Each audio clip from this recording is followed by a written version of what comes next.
Hi everyone, welcome back to my YouTube channel and today's topic is salient features of parasitism in helminthes. हेलमिंथीज़ में आपके दो phylum आते हैं जो कि आपका प्लेटी हेलमिंथीज़ और निमेटोड्स। ये क्या है? पैरासिटिक होते हैं, पैरासाइट्स होते हैं।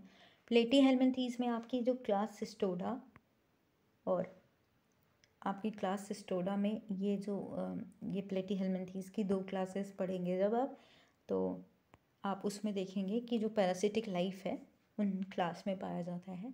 और निमेटोड्स में आपके पैरासिटिक लाइफ होती है, जैसे कि एस्केलमेंथीस आप पढ़ेंगे जब। तो आज हम वो फीचर्स पढ़ेंगे जो भी कैरेक्टर डेवलप हुए हैं पैरासिटिक लाइफ को सस्टेन करने के लिए, किसी भी होस्ट बॉडी में सस्टेन करने के लिए जो एडाप्टेशंस हुआ है उसको हम इसमें डिस्कस करेंगे। So let's get started. So first आपका क्या है? पैरासिटिज्म क्या होता है? पैरासिटिज्म, अगर कोई भी पैरासाइट है किसी भी होस्ट बॉडी में या कोई भी इंडिविजुअल है अगर किसी होस्ट बॉडी में रहता है तब उसको हम पैरासाइट कहते हैं। और जो बॉडी है जिसमें वो सस्टेन अपनी लाइफ के लिए वो फूड कंज्यूम कर रहा है या हार्म कर रहा है, जिसे उस इंडिविजुअल को हम होस्ट कहते हैं। तो it's a non mutual relationship between two different individual और स्पीसीज वेयर वन स्पीसीज और इंडिविजुअल द पैरासाइट होता है।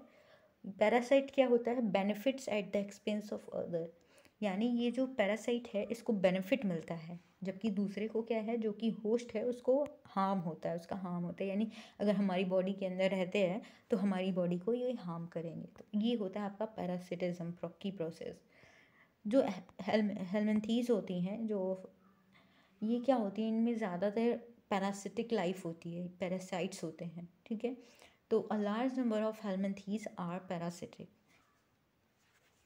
Helminths have undergone profound adaptation to suit their parasitic mode of life, यानी पैरासिटिक मोड ऑफ लाइफ को इन्होंने adopt किया। और adopt किया मतलब इनमें कुछ चेंजेस भी हुई, कुछ मॉडिफिकेशन भी हुई। तो उस फीचर्स को यानी उस कैरेक्टर या उस फीचर्स को हम डिस्कस करेंगे।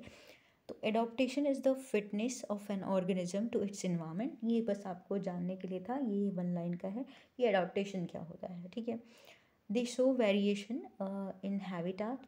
ये जितने भी इंडिविजुअल्स हैं, ऑर्गेनिज्म हैं हेलमिंथीज के, वो डिफरेंट हैबिटाट में रहते हैं, डिफरेंट हैबिटेट में रहते हैं जहाँ पे वो रहते हैं। मोड ऑफ इन्फेक्शन, वो अलग अलग तरीके से इन्फेक्शन भी करते हैं, बट सभी में क्या होता है, जो एडॉप्टेशन हुई थी पैरासिटिक लाइफ की वो सिमिलर थी। यानी जो कैरेक्टर डेवलप हुआ था, जो मॉर्फोलॉजिकल फिजियोलॉजिकल चेंजेस हुई थी, वो सेम था, but mode of infection, habitat, ये सब डिफरेंट है उन सब में, ठीक है।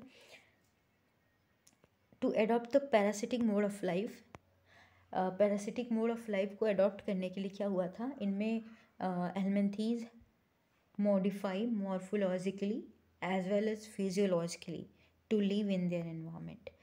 ये अपने जो हेलमिंथीज थे पैरासिटिक लाइफ को अडॉप्ट करने के लिए क्या है, मॉर्फोलॉजिकली और मॉर्फो मतलब जो आपको विजिबल हो, फिजिकल अपीयरेंस, ठीक है। और फिजियोलॉजिकल मतलब बॉडी के अंदर जो भी चेंजेस हो रही हैं, एक्टिविटीज़ जो भी प्रोसेस है अंदर, वो जो चेंजेस हो रही हैं उसमें क्या हुआ, मॉडिफिकेशन हुआ। तो इसको हमने दो कैटेगरी में कैटेगराइज किया, जो ये मॉडिफिकेशन है, या फिर कह सकते हैं features of parasitism in helminths are categorise in two types. First is आपका मॉर्फोलॉजिकल फीचर्स या मॉर्फोलॉजिकल एडॉप्टेशन कहते हैं। इसमें क्या होता है, इसमें लॉस ऑफ सर्टेन ऑर्गन्स, इसमें क्या होता है, उनकी बॉडी में कुछ ऑर्गन्स जो होते हैं पहले तो डेवलप होते हैं, मतलब लेकिन इनमें ये पैरासाइट है तो क्या है, इनमें लॉस हो जाता है। Modification of certain organs, modify होते हैं कुछ ऑर्गन्स, और डेवलपमेंट ऑफ सर्टेन, और कुछ एक्स्ट्रा ऑर्गन भी डेवलप होते हैं for parasitism, okay. And next बात करेंगे, हमारा जो दूसरा है उसको हम फिजियोलॉजिकल फीचर जो डेवलप हुआ था वो भी हम डिस्कस करेंगे। तो first we have morphological feature. तो मॉर्फोलॉजिकली यानी जो हमें विजिबल हो, जो हम देख सकते हैं, ठीक है। तो फर्स्ट पॉइंट इज़ आपका लॉस ऑफ लोकोमोटरी ऑर्गन्स, या कह सकते हैं जो फूड होता है इजीली अवेलेबल होता है इन होस्ट बॉडी, तो पैरासाइट्स या पैरासाइट, ठीक कि don't know parasite don't need locomotion. Okay, they do not need any kind of locomotory organs to move from one place to other, because वो host body के अंदर रहते हैं. अगर वो इन्वायरमेंट में रहते हैं तो ये हैबिटेट अलग होता है. तो बेसिकली ये क्या होता है, फ्लूइड में रहते हैं, तो फ्लूइड मीडियम में है. तो बेसिकली ये क्या है, वहाँ पे फूड जो है, फूड को कंज्यूम करने लेते हैं, इजीली अवेलेबल होता है. इन्हें मूव करने की ज़रूरत नहीं होती फॉर सर्चिंग की कहाँ पे है, ऐसा कुछ नहीं होता. इसलिए they don't have any locomotory organs. Next आपका है सेंस ऑर्गन भी नहीं होता है, लॉस ऑफ सेंस ऑर्गन. तो क्यों नहीं होता, नर्वस सिस्टम भी पुअरली डेवलप होता है. ठीक है, ये आप कह सकते हैं क्योंकि इसकी नीड ही नहीं होती है. नेक्स्ट पॉइंट है जो आपका loss of digestive system. Basically क्या होता है, as the parasite live on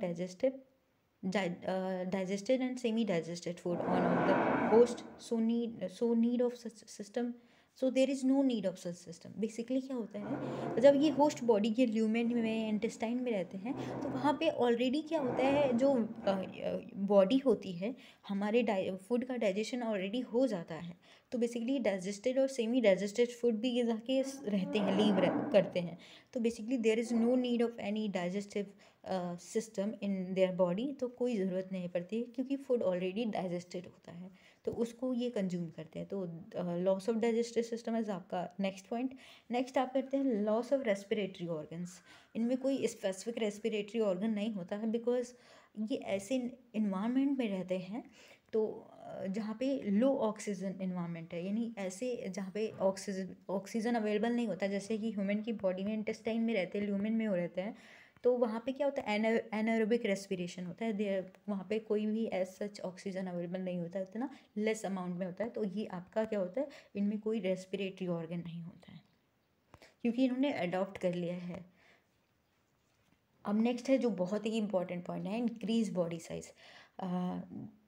इनकी जो बॉडी साइज़ होती है बहुत इंक्रीज़ हो जाती है. क्यों, क्योंकि ये एग प्रोडक्शन को इंक्रीज़ करेगी. अगर लार्ज बॉडी साइज़ है तो एग का प्रोडक्शन भी ज़्यादा होगा. जैसे कि एग्जांपल है टीनिया सोलियम, फैशियोला हेपेटिका, एस्केरिस लुम्ब्रिक्वाइट्स. इन सब की बॉडी में ज़्यादा जो बॉडी है, बॉडी साइज़ बहुत इंक्रीज़ होती है. नेक्स्ट आपका फ्लैटेंड बॉडी. जो बॉडी होती है हैज़ बिकम लीफ लाइक. जिस तरीके से आपने फैशियोला हेपेटिका का इस तरीके से आप देखेंगे फैशियोला हेपेटिका का, इस थोड़ा और लंबा, हाँ, इस तरीके से बनाएंगे और फिर आप इस तरीके से बनाएंगे रिवन लाइक. तो अगर आपने इस तरीके से रिवन लाइक बनाया है तो इनकी बॉडी जो होती है रिवन लाइक होती है, लीफ लाइक होती है, बिकॉज कि ये जो अपने इन्वायरमेंट में है, यानी जिस हैबिटेट में रह रहे हैं वहाँ पे ये फिट आ सके. ठीक है. थिक क्यूटिकल, इनकी जो बॉडी है थिक होती है. क्यूटिकल जो होता है थिक होता है. क्यों थिक होता है, to protect from host digestive enzymes, क्योंकि इसका लाइसेस हो जाएगा तो इसकी वजह से ये थिक होती है. तो डाइजेस्टिव एंजाइम इसको ब्रेक डाउन नहीं कर सकता है. नेक्स्ट आपका है थिक एग सेल्स, क्योंकि अनफेवरेबल कंडीशन में क्या करेगी, ये इसको प्रोटेक्ट करेगी. थिक एग सेल होगी तो कवरिंग होती है एग की. नेक्स्ट आपका है हुक्स एंड सर्कल. ये भी मोस्ट इंपॉर्टेंट है for attachment. Hooks and circle have develop to attach the host body organs. Host body को अटैच करने के लिए हुक्स एंड सर्कल डेवलप हो जाते हैं. नेक्स्ट आपका टेगुमेंट. ये भी क्या करता है, जो भी एंजाइम डाइजेस्टिव जूसेस होती हैं ल्यूमेन में या फिर इंटेस्टाइन में, उससे प्रोटेक्ट करता है फ्रॉम होस्ट डाइजेस्टिव जूसेस. ठीक है, टेगुमेंट होता है. नेक्स्ट आता है मस्कुलर फेरेंस. मस्कुलर फेरेंस क्या है, ये ओरल रीजन में मतलब है जो आपको हेल्प करती है, मतलब उनको हेल्प करती है. एस्के हेलमिंथीज़ में ज़्यादातर पाया जाता है, कि एनिलिड्स में भी पाया जाता है, लेकिन अभी हम हेलमिंथीज़ की बात कर रहे हैं. तो ये basically it is use to suck fluid food from the host body. ये यूज़ होता है, it is use to suck fluid, suck करने के लिए जो भी फ्लूइड फूड है उसको सक करते हैं ये, इसलिए मस्कुलर फेरेंस होता है. नेक्स्ट आते हैं आपका फिजियोलॉजिकल फीचर्स क्या क्या डेवलप होते हैं फॉर पैरासिटिज्म लाइफ. पैरासाइट मतलब पैरासाइट में क्या ऐसे कैरेक्टर डेवलप होते हैं जिससे वो किसी भी होस्ट बॉडी में सर्वाइव कर सकें. तो एनारोबिक रेस्पिरेशन हमने पहले ही पढ़ा था, क्योंकि less amount of oxygen available है, जिसकी वजह से ये इनको एनारोबिक रेस्पिरेशन करना पड़ता है. मतलब there is no such respiratory organ absent होता है इसमें. सिक्रीशन ऑफ एंटी एंजाइम्स, ये एंटी एंजाइम सिक्रीट करते हैं to protect from the digestive enzyme of the host. जो डाइजेस्टिव एंजाइम है इनको इनकी क्यूटिकल को ब्रेक डाउन ना कर दे, इसकी वजह से ये एंटी एंजाइम सिक्रीट करते हैं।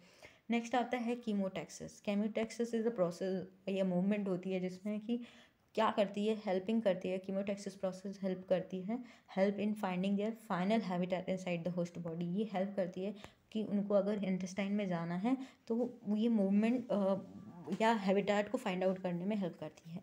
और बात करें तो सिंपल लाइफ हिस्ट्री होती है, कोई जेनेटिक होता है। मोनोजेनेटिक वो होते हैं जिनको एक सिंगल होस्ट की ज़रूरत पड़ती है, और जिनका लाइफ साइकिल 2 होस्ट में वो डाइजेनेटिक होते हैं। तो इसलिए इनका लाइफ साइकिल जो है ज़्यादातर जो एग का है, जो एग होता है वो होस्ट बॉडी में रहता है, जो भी जोनाइल है। तो ये क्या होता है जिससे कि जो एग की सर्वाइवल की चांसेस है वो ज़्यादा हो जाती हैं। तो ये overall salient features of parasitism in helminths था। एंड आई होप आपको वीडियो अच्छी लगी होगी। अगर वीडियो अच्छी लगती है तो please do like. Thank you.